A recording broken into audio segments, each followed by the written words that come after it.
Hey y'all, welcome back to the ranch. I'm Jared Paul, and today we're going to take a look at where I plan on planting a Trident maple, a couple of apple trees, and possibly a rose of Sharon. So I want to show you where on the ranch I'm planning on planting these, how I'm going to plant them, because I have made a commitment to every tree that I've purchased for this channel and for my bonsai and garden tree collection.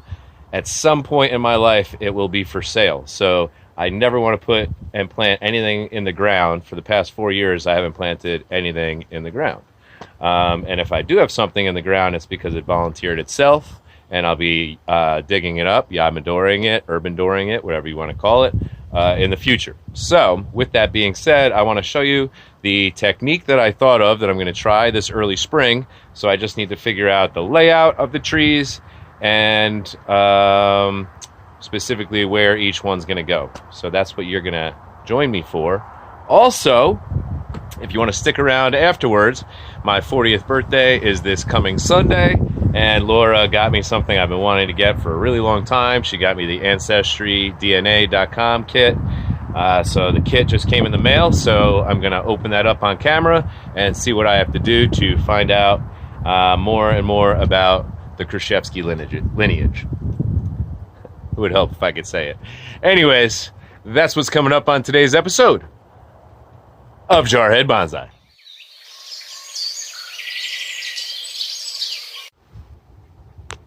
All right, so a few years ago, I got a whole bunch of Trident maples, bare rooted. They were just little sticks, no branches whatsoever, bare rooted. And from Bonsai Ken off of eBay. There was 25 of them for 75 bucks, and I left one full-sized, and that's this one right here. So it's in a decent sized pot, but at this point 3 years later, it's definitely going to need something. I think that I've maybe taken off like the abnormally tall growth to keep it the shape of, you know, a compacted tree. But as far as like pruning them down like these all came together. I pruned these for pre-bonsais. This one really hasn't been touched, so we're gonna be putting that one in the yard. Plant overboard. It is a little bit windy here today. Fix that. Okay. So down here, I have these full-size Rose of Sharons, and they're done flowering for the year, but they give off huge hibiscus flowers and tons of them. Hibiscus style, so like purples and white and purple and pinks. It's great. But this one I've been letting grow. It was a little volunteer baby. I've been letting it grow in this little garden here for the past, I think, 3 years now. This is finishing its third season. So popped up, tiny little thing, and there it is. You know what? This one's a nice one too. So I might want to utilize those two towards the end of the driveway, but let me show you the other two trees real quick. I put these in some, I don't know, imitation whiskey barrel pots, and they've never been quite large enough, and the apple trees have never really done anything spectacular while in them. So that's the size of the pot. And I think this is a Macoun apple, and this is maybe a Brayburn, something like that. And you see, end of season, it just looks ugly. Oh, there's a little spider in there. Hey, buddy. And they're starting to thicken up, you know, but I really think that my plan will take these things to the next level. So let's go take a look-ski. All right, so standing basically right in front of my garage. You can't see anybody in sight, right? No neighbors. It's glorious. This is the front of the house. This is Stella's front porch. Got a chaise lounge and a papasan chair and a nice little outdoor carpet up there. And then it's, maybe you can't see it, but it's a black screen gate going across. So when she's crawling and stuff, she can just play outside. Nice apple tree there. Birch clump, maple, crab apple, beautiful sugar maple. So it's nice. Have a lot of privacy. However, on my street, they have put in, since we moved in a little over 3 years ago, this one company bought 20 property sites with a minimum of, I believe, 4 acres per site, ranging from 4 acres up to 20 acres. And the end of it, the last house, if you could see there, they have broken ground. So that's the foundation, right? Where's my finger gotta go? Okay. Right there's the foundation.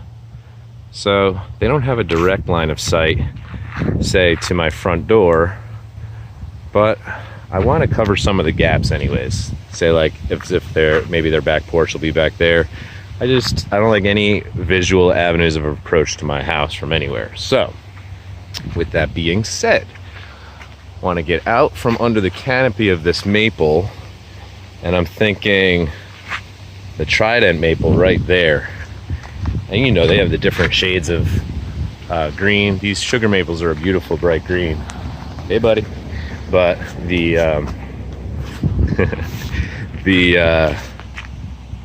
Trident maple has that whole range of yellows, light greens, dark greens, reds, orange. So I think, you know, they'll play well on each other.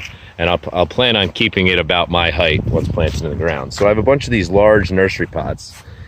I don't even know how many gallons or liters you would say that is, but it's large. So my plan is to dig a hole big enough for this pot to fit flush in. Okay, and then I'm going to use some really high quality soil, a nice perlite mixture, and plant my tree into the pot in the ground. Fill the soil up to about 2 inches from the grass height, and then use that mulch, boom boom, have that all natural wood mulch right there to surround it, just like I do the apple trees and things like that. And so we'll be able to put it in right there just like that. So I'm thinking that one there, and then since I have the apple there, maybe doing like one right here, maybe split the difference evenly, 1/3, 2/3 from the street to the well there, and then put those apple trees in. And I don't know, with the flowering trees, the Rose of Sharon, maybe where I started a small garden that didn't work, it was going to be like a tulip garden and stuff, maybe I'll put them there and it'll act more like a flowering hedge type of deal.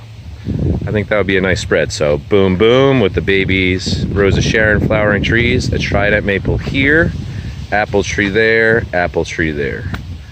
Yeah, cool. So we'll do that probably the first week of March in 2022.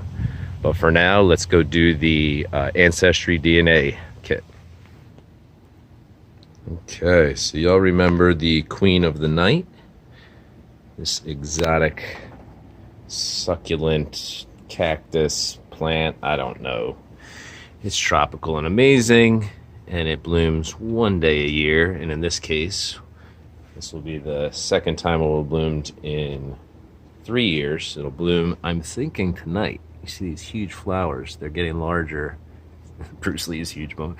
They're getting larger by the hour. So they bloom one night a year, and then they fall off as quickly as they grew and came. So, ironically enough, my number's 3, and I have 3 flowers on the Queen of the Night. So I'm sure you'll see an update, maybe a short with a time lapse coming soon on that, but really exciting. One night a year. And today is the second day of fall, so that's pretty cool. Change of the season and the noble and majestic powers that this plant apparently brings. Hopefully some good luck. Hey, Melly, excuse me. So this is the Ancestry DNA plus traits. Laura just told me that is not only where you're supposed to be from and all that, your lineage, but also like traits that could have been passed down as far as like athleticism, hair types, colors, dispositions for different things. I really don't know what I'm talking about. She just kind of told me for a minute before I pressed play or record.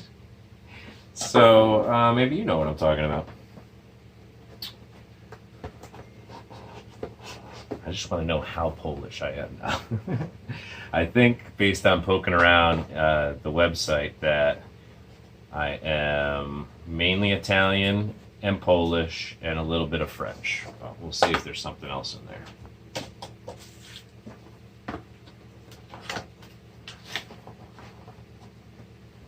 Welcome to the whole new world of personal discoveries. I'm not going to go through this whole thing with y'all. I'll do what I gotta do and send it in.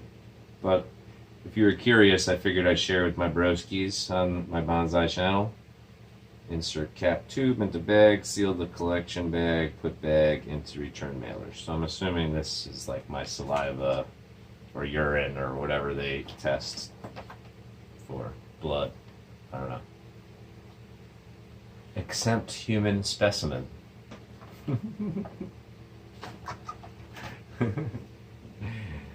And this kit is designed for the collection of human saliva. So there you go, it is spit samples. Storage 15 degrees Celsius, 30 degrees Celsius. Oh boy, it's made in China. I got no problem.